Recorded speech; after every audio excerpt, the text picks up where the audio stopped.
아멘. 찬송가 180장 하나님의 나팔 소리 천지 진동할 때에 라는 가사로 시작되는 이 찬송을 여러분 아시죠? 나팔 불 때 나의 이름, 나팔 불 때 나의 이름. 여러분 이 찬송을 부를 때 여러분의 마음은 어떠한 마음입니까? 저는 이 찬송을 부를 때마다 주께서 이제 먼저 간 믿음의 그런 조상들과 함께 이 땅에 재림에 오실 때에 그때에 천군 천사장의 나팔 소리가 나면 주께서 나의 이름을 부르며 이 땅에 오실 것이라는 것을 늘 상상합니다. 그럴 때에 그 가슴 벅참은 정말 놀라운 은혜인 것입니다. 주님 이 땅에 다시 오실 때 반드시 우리의 이름을 부르실 것입니다. 나사로 무덤 앞에서 예수께서 죽은 자에게 나오라고 말하지 않고 나사로야 나오라 그랬습니다. 정확하게 그의 이름을 불렀습니다. 저와 여러분의 이름도 그날에 반드시 불려질 것입니다. 여러분 김춘수의 꽃이라는 시를 여러분 학창시절에 많이 암송하셨죠. 그 시를 한번 시청해 보겠습니다. 옛 시절로 돌아갔어요.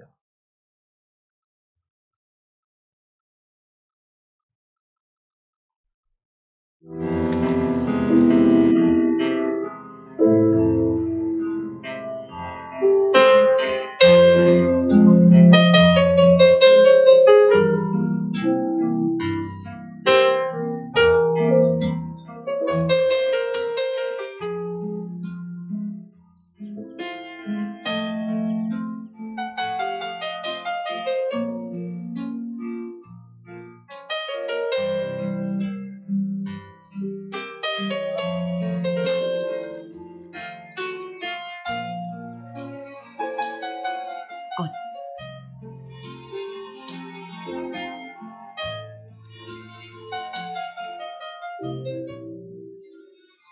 내가 그의 이름을 불러주기 전에는 그는 다만 하나의 몸짓에 지나지 않았다. 내가 그의 이름을 불러주었을 때 그는 나에게로 와서 꽃이 되었다.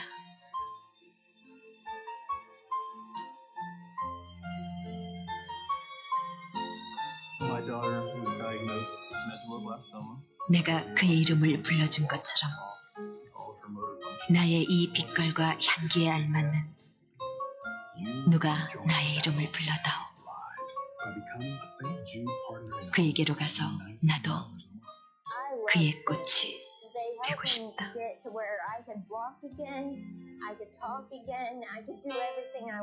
우리들은 모두 무엇이 되고 싶다. 너는 나에게, 나는 너에게 잊혀지지 않는 하나의 눈짓이 되고 싶다. 그렇습니다. 이 김춘수의 꽃이라는 시, 여러분 이 식구에서 우리가 오래도록 기억하는 것은 내가 그의 이름을 불러주었을 때 그는 나에게 와서 꽃이 되었다. 예수께서 그의 이름을 불러주었을 때에 한 여인이 예수께 그의 꽃이 된 여인이 있습니다. 그 여인의 이름이 바로 막달라 마리아입니다. 최초의 부활의 목격자, 최초의 부활 증인. 이렇게 그녀는 예수의 꽃이 되었습니다. 그래서 오늘 예수의 꽃이 된 이 막달라 마리아, 그의 스토리를 함께 살펴보면서 교훈을 나누고자 합니다. 오늘 본문에는 예수 부활에 대한 세 증인이 등장합니다. 두 제자와 막달라 마리아입니다.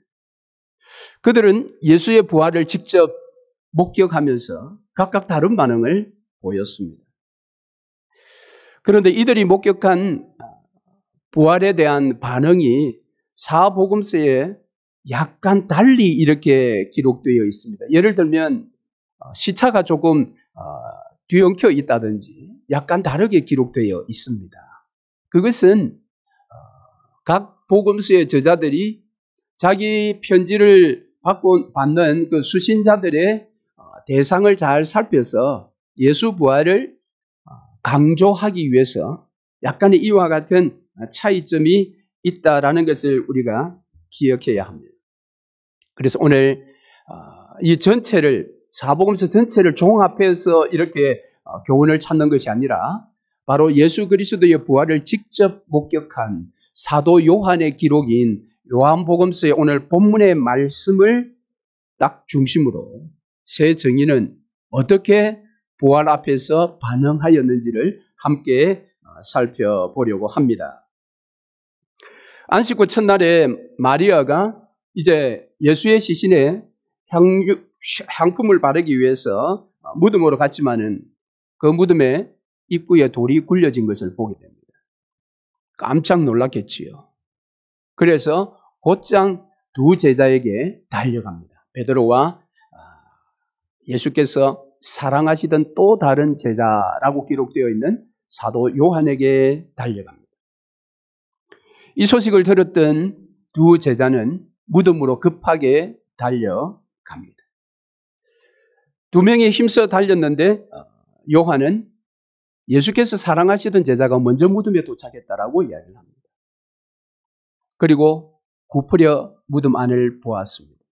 세마포가 예수님의 시신이 있었던 그 자리에 놓여 있는 것을 보게 되었습니다. 그때 베드로가 도착을 했는데 베드로는 곧장 무덤 안으로 뛰어 들어갔습니다. 그리고 베드로가 본 장면은 그 세마포와 그 세마포 옆에 다른 쪽에 머리를 감쌌던 이 수건이 감쌌던 그 모양 그대로 가지런히 놓여져 있는 것을 보게 되었습니다. 이 두 제자들은 상황이 끝났습니다. 무덤이 비어 있고 예수님은 이곳에 계시지 않는구나. 이 상황 파악을 하고 두 제자는 자기들의 집으로 갔다라고 기록하고 있습니다. 그 두 제자 중에 이 기록을 하고 있는 요한이 그렇게 말하고 있습니다. 우리는 집으로 갔어라고 기록했습니다. 그러나 두 제자는 갔으나 막달라 마리아는 가지 않고 여전히 무덤 밖에 서 있었습니다. 그리고 그녀는 울었습니다. 울다가 그도 구부려 무덤 안을 보았습니다. 그때에 놀랍게도 두 천사를 그가 보게 됩니다. 그리고 울면서 구부려 무덤 안을 들여다보는 이 마리아에게 두 천사가 여자여 어찌하여 우느냐 이렇게 물었습니다. 자, 이것이 오늘 본문 앞부분에 있는 스토리입니다. 자, 여기에서 각각 어떤 반응들을 보였는가? 첫째, 마리아입니다. 빈 무덤을 본 마리아는 즉시 달려가서 제자, 특별히 두 제자에게 이 사실을 알렸습니다. 두 제자도 즉각적으로 무덤으로 달려와서 상황 파악을 했지만 그들은 각각 집으로 돌아갔습니다. 여러분, 이 두 제자들의 반응이 좀 놀랍지 않습니까? 심지어는 오늘 본문 말씀에 보면 그 두 제자는 8절 말씀에 그때에야 무덤에 먼저 갔던 그 다른 제자도 들어가 보고 믿더라. 여기 그 다른 제자도 들어가 믿더라. 여기에 베드로와 이 요한 두 사람 다 보고 믿었다라는 겁니다. 예수의 시신이 없는 것을 보고 세마포와 수건을 보고 믿었다라고 말합니다. 믿었는데 왜 자기 집으로 갑니까? 다른 제자들에게 가서 알려야 되지 않습니까? 그래서 오늘 9절 말씀에 보면 또 놀라운 말씀이 그것을 보았지만 지금 이 상황 자체가 성경이 예언했던 메시아의 다시 살아남의 그런 기적, 이적이라는 것을 알지 못했다라고 이야기를 합니다. 그러니까 빈 무덤과 예수의 부활, 메시아의 부활이라는 구약의 말씀을 서로 연결시키지 못하고 있습니다. 그럼 도대체 무엇을 믿었다고 하는 겁니까? 여기서 우리가 100번 양보해서 이 두 제자가 예수의 부활을 믿었다. 그렇게 우리가 100번 양보해서 그것을 인정한다 할 때 그들의 믿음은 도대체 뭐냐라는 거지. 그것은 지극히 얕은 부활에 대한 믿음일 수밖에 없다라는 겁니다. 부활하신 예수께서 제자들과 40일 동안 이 땅에 함께 계셨습니다. 그리고 부활로 말미암아 시작된 하나님 나라에 대하여 그들에게 집중적으로 다시 한번 또 가르쳐 주셨어요. 40일 동안 집중 교육을 한 것입니다. 그리고 40일 동안 그들이 다 배웠습니다. 이제 예수께서 성천을 하셔야 됩니다. 그때 제자들이 예수께 이렇게 묻습니다. 사도행전 1장 6절에 보니까 주께서 이스라엘 나라를 회복하심이 이때니까 하니, 부활 예수와 40일 동안 하나님 나라에 대한 재교육을 받았음에도 불구하고 이들의 생각은 여전히 이스라엘 나라의 회복입니다. 로마를 무너뜨리고 예수가 왕이 되는 그런 이스라엘의 회복을 여전히 지금 생각하고 있다는 겁니다. 그러니까 예수의 부활을 믿지만 여전히 예수의 부활의 그 놀라운 실제적인 의미를 이들이 아직도 모르고 있다는 겁니다. 예수의 부활이 여러분 얼마나 위대한 사건입니까? 적어도 이 본문에서의 두 제자들이 가지고 있는 예수 부활에 대한 지식보다는 오늘 우리가 가지고 있는 부활에 대한 지식이 더 놀랍습니다. 무엇입니까? 예수님을 죽인 그 유대교 성전체제는 거짓이라는 것이 부활을 통해 드러났습니다. 그들이 신봉하는 율법의 시효는 끝났다라는 것이 부활의 사건입니다. 무소불위의 로마 제국까지 예수를 죽였지만 결코 예수를 완전히 죽이지는 못했다라는 것을 알려준 사건이 부활입니다.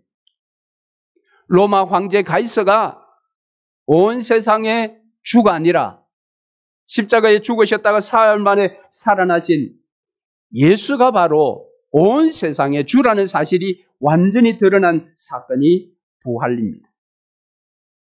십자가 위에서 로마가 승리한 것처럼 보였지만 부활하심으로 말미암아 로마라는 제국이 아니라 하나님 나라가 승리했음을 보여주는 사건이 부활입니다.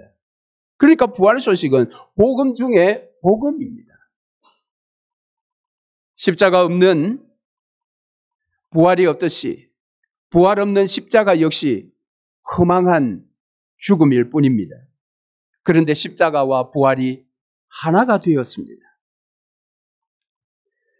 여러분 그렇습니다. 이 빈 무덤, 세마포, 감산채 그대로 놓여져 있는 수건, 그것을 확인하는 것만으로는 예수의 부활을 충분히 이해할 수 없습니다. 빈 무덤이 기독교만의 고유한 그러한 특성이지만 또한 세마포와 이 수건이 예수께서 부활하셨다는 것을 증명하는 가장 효과적이고 명백한 역사적인 증거임은 확실하지만 그것만으로는 부활의 믿음에 나아가기가 어렵습니다. 여러분 마리아의 반응도 한번 보십시다. 오늘 마리아는 제자들 두 제자가 안에 들어가서 세마포와 수건을 보았을 때에 그때 무덤 안에 들어가서 보았는지 아니면 바깥에서 기다리고 있었는지는 정확히 알 수 없으나 그는 두 제자가 떠날 때 아마 이 세마포와 수건에 대한 정보를 듣지 않았겠어요? 그런데 그는 무덤 밖에서 서서 울고 있습니다. 왜 울고 있습니까? 다시 예수 그리스도의 십자가의 죽음을 생각하니까 울 수밖에 없었습니다. 너무나 허망하게 죽으신 예수. 그런데 그 시신마저 잃어버린 상황이 되니까 마리아는 애통해하며 울고 있었습니다. 두 천사를 보았습니다. 여자여 어찌하여 우느냐라고 물었을 때에 마리아가 그렇게 이야기했죠. 우리 주님을 어디에 두었는지 내가 알 수 없습니다. 여기에서 마리아가 부활의 현장에 서 있으면서도 그는 무덤 밖에서 울고 있었고 두 천사를 만났음에도 불구하고 그는 여전히 울고 있었습니다. 왜 그렇습니까? 부활의 현장에서 죽은 예수를 찾고 있었기 때문입니다. 죽은 예수의 시신을 찾고 있었기 때문입니다.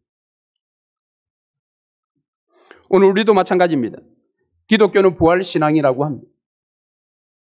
그런데 부활신앙을 가지고 신앙생활을 한다고 하면서 죽은 예수 그리스도, 사망의 권세 아래에 있는 것들을 우리가 찾기 시작하면 우리의 삶은 언제나 울음이 뒤섞인 삶이 될 수밖에 없습니다. 부활하신 예수를 마리아가 보았습니다. 두 천사를 본 이후에. 그러나 그는 부활하신 예수를 동산지기로 오해했다 그렇게 이야기했습니다. 부활하신 예수께서 마리아에게 어찌하여 울며 누구를 찾느냐? 앞에 두 천사는 어찌하여 우느냐라고만 질문을 했지만 예수께서는 어찌하여 울며 누구를 찾느냐? 지금 너가 누구를 찾는지 한번 돌아보라는 겁니다. 왜 부활의 현장에서 너가 울고 있으며 왜 부활의 현장에서 누구를 찾고 있느냐라는 거지. 그 말은 부활로 말미암아 기뻐하지 아니하고 부활의 장소에 와서 왜 죽은 예수를 찾고 있느냐 이런 말씀과 같습니다. 그런데 그 말씀을 한 사람을 동산지기로 오해했기 때문에 마리아는 이번에 이렇게까지 이야기합니다. 당신이 옮겼거든 어디 있는지 알려주면 내가 가져가겠습니다. 참 이 마리아가 예수를 향한 그 열심과 헌신은 정말 대단합니다. 이 두 제자와 비교해 보아도 훨씬 낫습니다. 무덤에 제일 먼저 갔지요. 그 사실을 빨리 가서 알려주었죠. 두 제자는 그것을 다 보고도 자기 집으로 가버렸지만 마리아는 여전히 그 무덤 밖에 서서 울고 있었습니다.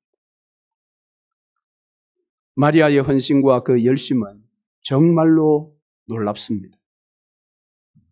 그러나 거기까지입니다. 그럼 여기서 우리가 한번 생각해 볼 수 있는 것이 왜 마리아는 부활하신 예수를 못 알아봤을까요?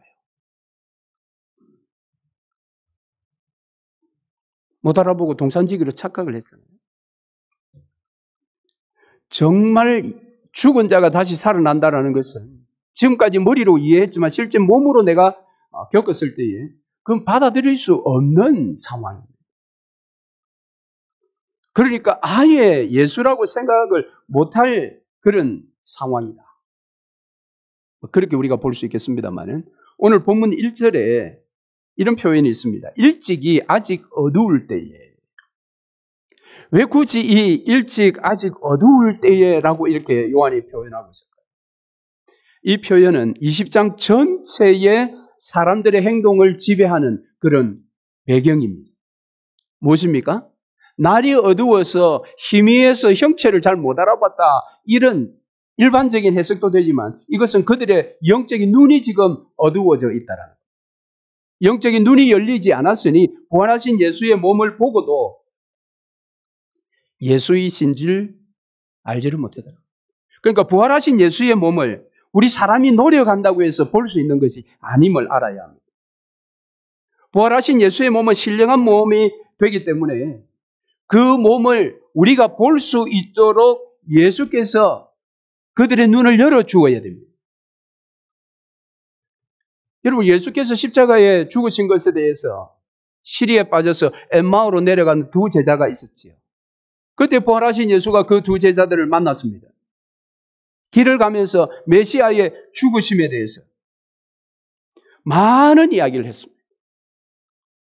그럼에도 불구하고 그들은 그 놀라운 메시아의 이 죽음, 고난, 이것에 대하여 이야기해 주시는 그분이 부활하신 예수라는 것을 몰랐습니다. 자기들의 식탁에 초대해서 예수와 함께 식사할 때에 예수께서 떡을 떼어 그들에게 주어 그들로 하여금 먹게 했을 때 그때 그들의 눈이 밝아져 바로 식탁에 앉아 계시고 지금까지 동행하면서 우리에게 메시아의 고난과 죽음에 대해서 이야기해 주신 그분이 부활하신 예수님이시구나라는 것을 그때 알았다고 했습니다. 그때 보았다고 했습니다.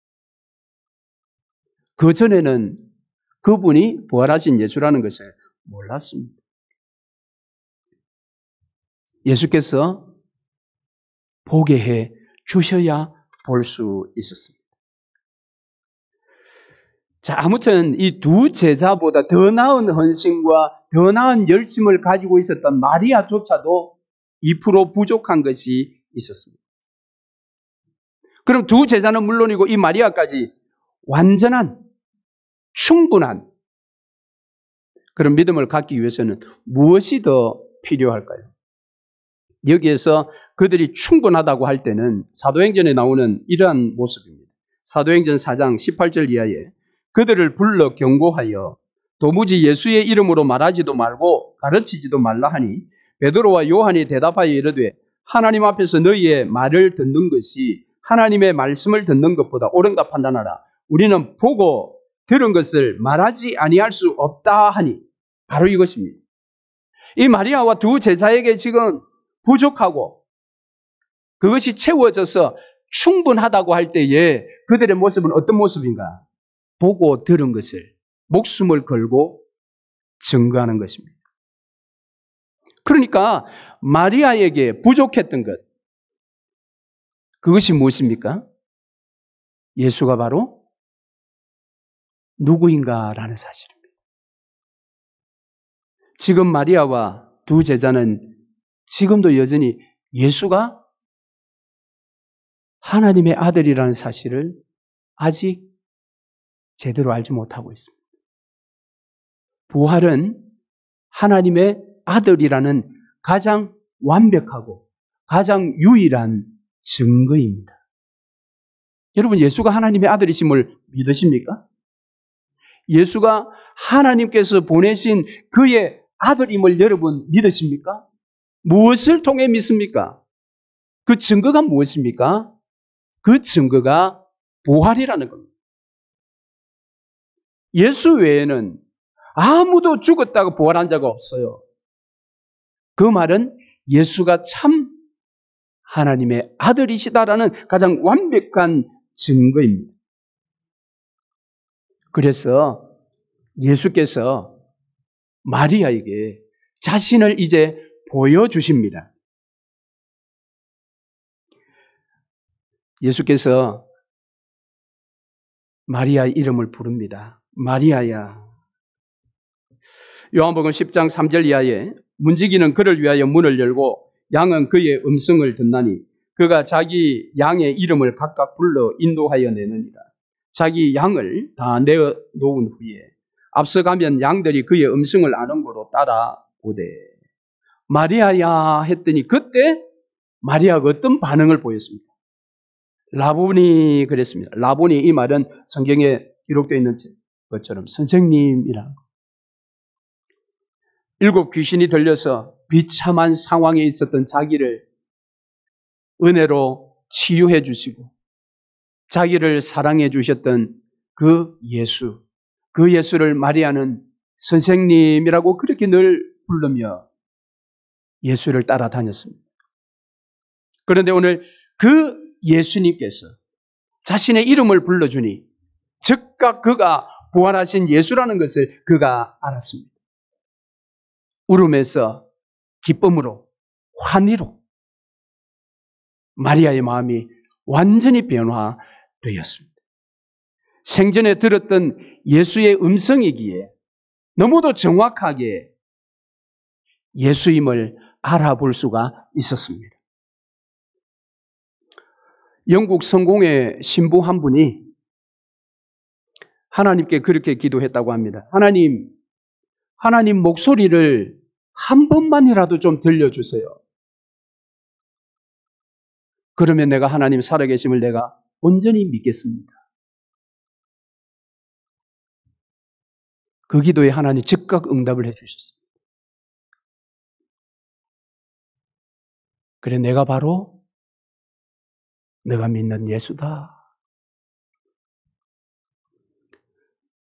너무도 이 신부가 놀라서 심장 쇼크를 일으켜서 바로 죽었다라는 그런 글을 본 적이 있습니다.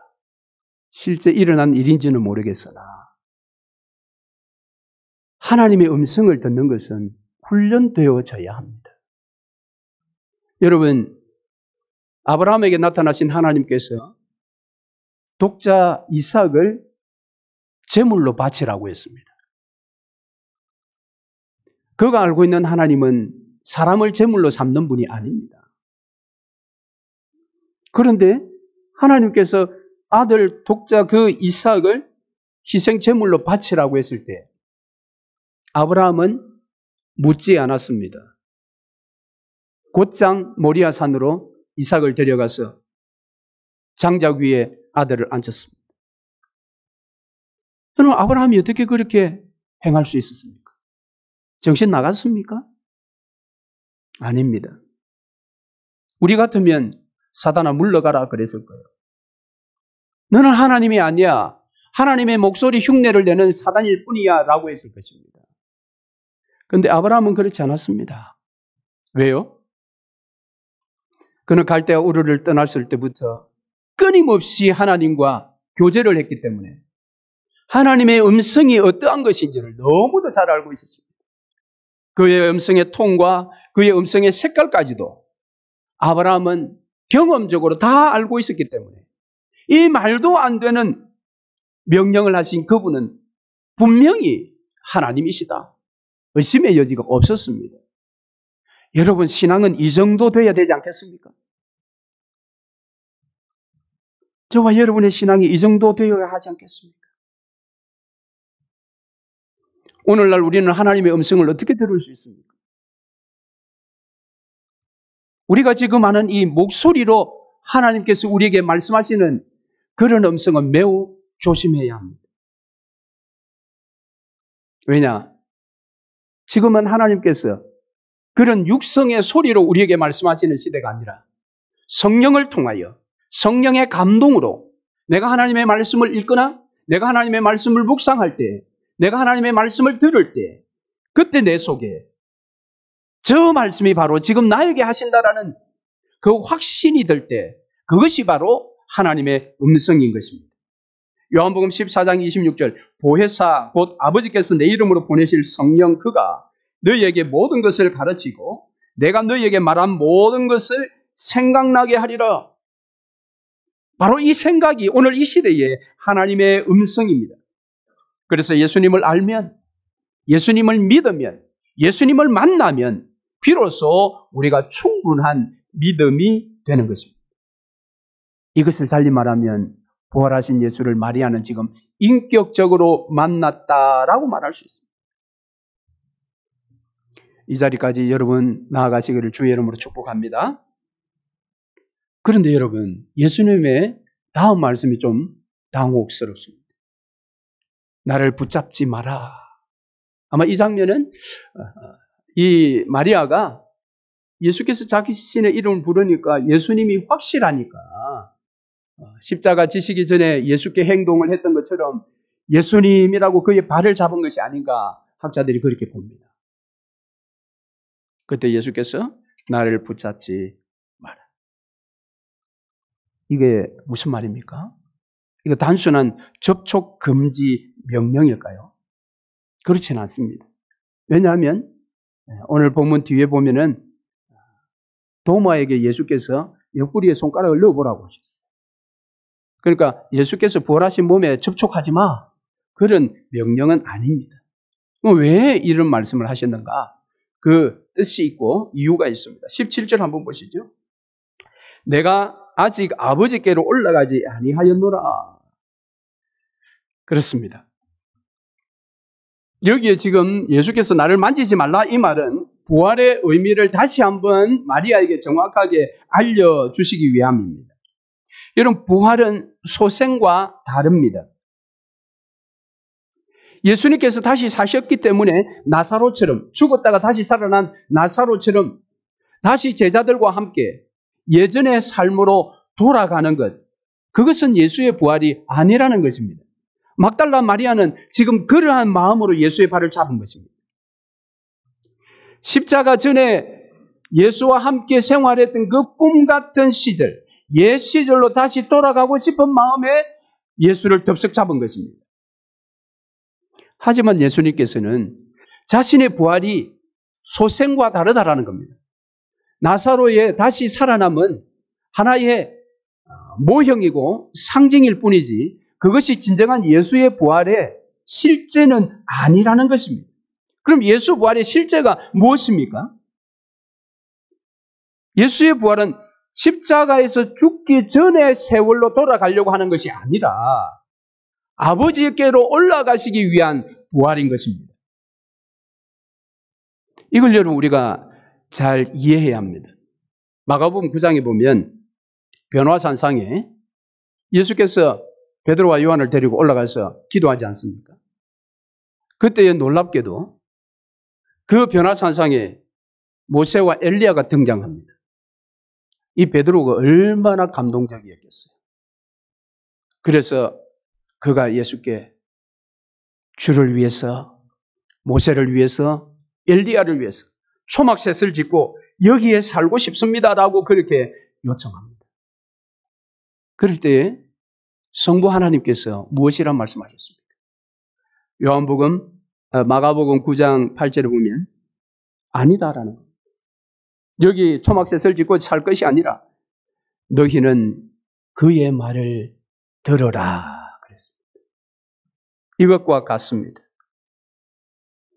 부활의 참 의미는 십자가에서 죽기 전으로 다시 돌아가는 그런 소생의 삶이 아니라 부활은 예수께서 구속의 완성을 위해 하늘로 보좌 우편으로 올라가시고 그리고 약속하신 성령을 이 땅에 보내주시기 위함이 예수의 부활입니다.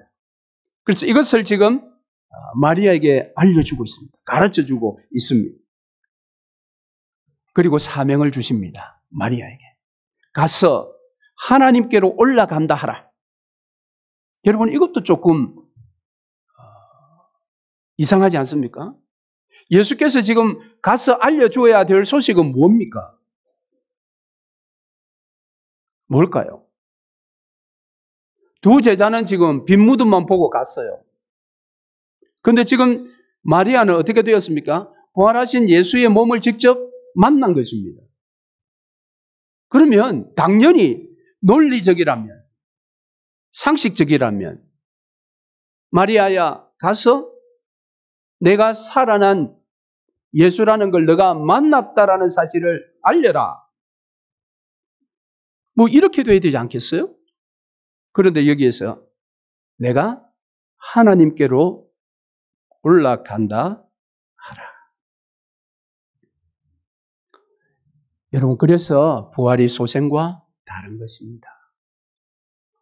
오늘 우리의 신앙의 부활 신앙도 이 사실을 정확하게 우리가 알아야 됩니다. 부활 신앙이라고 해서 죽었다가 무조건 다시 살아났다. 안 죽는 몸으로 살아났다. 그것도 맞는 말씀이지만 그것은 부활의 신앙에 대한 그런 어떤 깊이가 얕은 거예요. 두 제자처럼 예수가 말씀대로 부활했구나. 그래서 여기 무덤 속에는 계시지 않구나. 하고도 자기 집으로 가버렸다라는 거죠. 21장에 가면 그들이 옛날에 했던 직업, 그물질을 하고 있는 모습으로 등장합니다. 그러니까 부활을 믿는다 하면서도 굉장히 얕은 부활 신앙이다. 자, 그러면 하나님께로 올라간다라는 이 사실이 가져온 놀라운 변화가 뭐냐? 예수께서 그들과 함께 있지 않고 부활하신 예수가 하늘로 올라간다라는 이것으로 말미암아 그들에게 주어질 놀라운 변화가 있습니다. 그게 오늘 17절 말씀 여러분 다시 한번 보시죠. 예수께서 이르시되 나를 붙들지 말라. 내가 아직 아버지께로 올라가지 아니하였노라. 올라가신다는 거죠. 너는 내 형제들에게 가서 이르되 내가 내 아버지 곧 너희 아버지 내 하나님 곧 너희 하나님께로 올라간다 하라. 여기 이 말씀들이 굉장히 중요해요. 지금 뭐라고 이야기합니까? 두 제자를 내 형제라고 부릅니다. 이것이 부활하신 예수, 하늘로 올라가실 예수가 가져온 놀라운 새 시대의 모습입니다. 예수님은 제자들에게 너희가 내 형제라고 말씀하지 않으셨습니다. 그런데 오늘 이 시간에 내 형제라 그렇게 부릅니다. 할렐루야. 로마서 8장 29절 하나님이 미리 아신 자들을 또한 그 아들의 형상을 본받게 하기 위하여 미리 정하셨으니 이는 그로 많은 형제 중에서 맏아들이 되게 하셨다. 예수 그리스도께서 맏아들이 되시고 우리가 둘째, 셋째, 넷째가 될 수 있는 이유가 무엇입니까? 예수가 부활하셨고 그분이 다시 장세 전에 계셨던 그 자리로 올라가심으로 말미암아 우리에게 주어진 놀라운 복인 것입니다. 뿐만 아니라 무엇이라고 이야기합니까? 내 아버지 곧 너희 아버지. 요한복음에는 예수께서 하나님을 아버지라 부른 것을 한 90회 정도 불렀다고 그렇게 기록하고 있어요. 그런데 예수가 아버지라고 불렀던 그 하나님, 그 전에는 예수만 성부 하나님과 아들과 아버지로 교제할 수 있었던 그 놀라운 자리에 우리가 이제 가게 된 것입니다. 할렐루야. 얼마나 놀랍습니까? 우리가 하나님을 이제 나의 아버지라 부를 수 있는 이유가 여기에 있는 것입니다. 주기도문 하늘에 계신 우리 아버지요 라고 부를 수 있는 이유가 무엇입니까? 예수가 부활하셨고 그분이 지금 하늘로 가셨기 때문입니다. 내 하나님 곧 너희 하나님. 하나님은 나의 하나님이실 뿐만 아니라 너의 하나님이시다. 예수님과 우리의 이 관계가 부활을 통해 완전히 달라졌습니다. 이전에는 예수와 우리의 관계는 메시아와 그의 종의 관계입니다. 그런데 형제의 관계가 되었습니다. 성부 하나님과 우리의 관계가 달라졌습니다. 그전에는 하나님은 우리의 신입니다. 그런데 이제 우리의 아버지가 되셨습니다.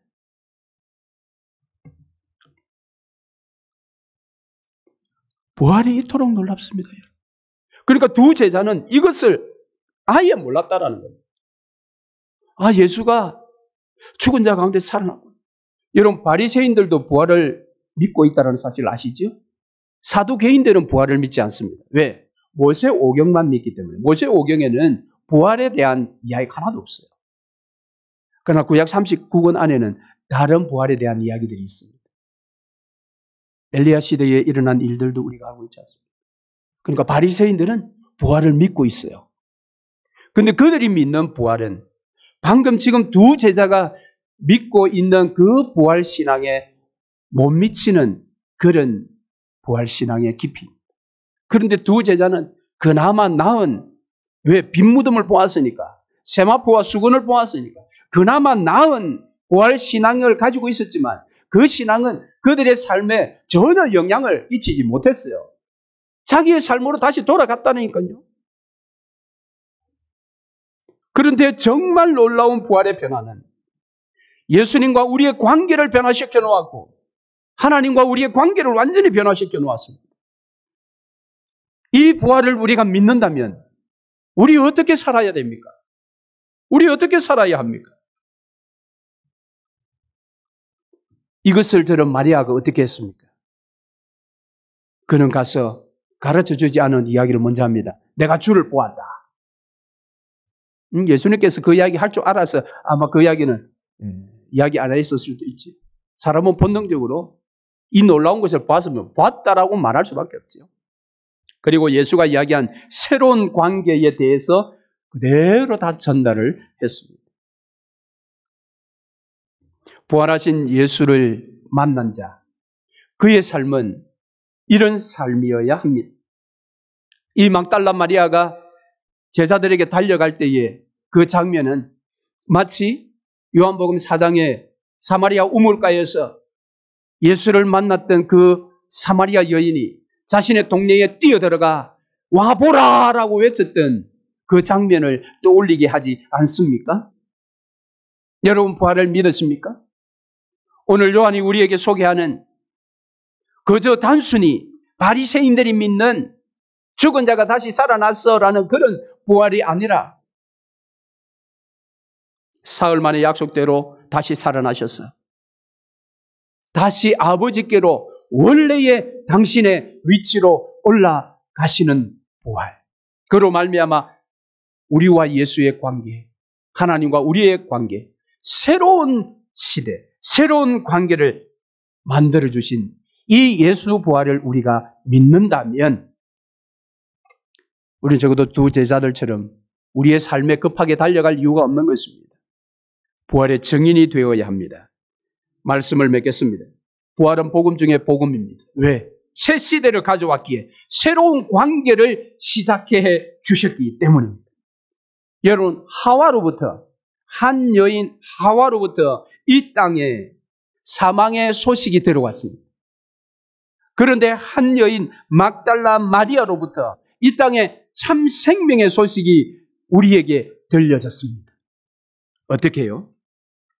예수가 부르는 소리에 그가 반응하여 그가 예수께 달려가 그가 예수의 꽃이 되었기 때문입니다.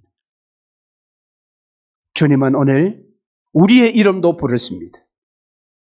그 부르시는 음성을 다 들으시고 우리도 마리아처럼 예수께 달려가 그의 꽃이 되시는 복된 한 주간 되시기를 주의 이름으로 축원합니다. 아멘. 말씀을 기억하시며 찬송하겠습니다. 298장입니다.